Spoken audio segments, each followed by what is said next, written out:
Dans la vie, Anne-Marie Monin, la galeriste la plus sexy des antiquaires, adore les animaux. Pour cette exposition, Les animaux s'invitent à la galerie, Anne-Marie Monin a fait un choix très éclectique, mariant avec subtilité le moderne au XVIIIe siècle, sa spécialité. On peut parler des Césars que j'expose. Je suis particulièrement heureuse de présenter ces 3 pièces qui sont très exceptionnelles. En avant, quelque part, de l'exposition qui aura lieu sur César au Centre Pompidou. Là, alors par exemple, c'est Gilles, une sculpture de 1997. C'est un bronze qui est numéroté 5/8, signé César. Et évidemment, il porte la marque du fondeur. Très belle pièce de sculpture. Je représente également 2 autres qui sont ici. Alors, il y a un bronze qui représente un insecte africain, très original, fait dans les années 85 à peu près, qui est toujours signé César, il y en a eu 2, ainsi que Bépinot, plus petit, absolument très amusant. Tout le monde connaît Rembrandt Bugatti, qui était un artiste qui a très bien représenté le monde animalier. Un des plus fameux, c'est cet éléphant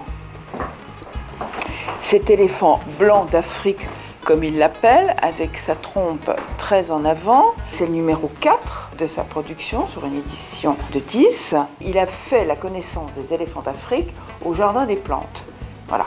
Ensuite, quand il est retourné au zoo d'Anvers, il en a vu d'autres, il s'est entiché de cet animal et il a fait donc cette production. Évidemment, là, nous sommes en début 1910 à peu près, où il stylise ces animaux avec une telle précision, extrêmement amusant.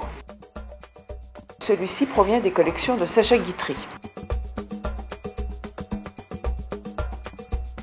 Le coq et le crapaud, coq sauvage et sa grenouille, est une des sculptures les plus représentatives également du travail de Bugatti, avec la queue du coq, si on peut dire ainsi, qui est vraiment d'une vigueur incroyable.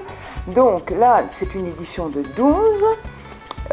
C'est une fonte qui date d'avant 1919 et c'est le numéro 3 de l'édition.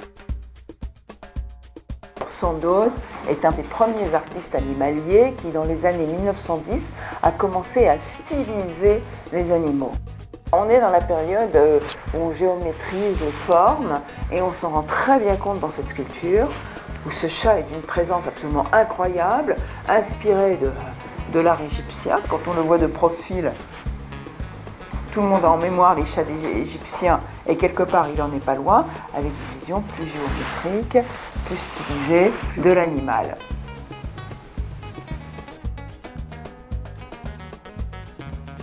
Devant Louis XV enfant, peint par Pierre Gaubert, l'impressionnant cheval à 6 têtes de Germaine Richier de 1956. Et ce poisson de clavet.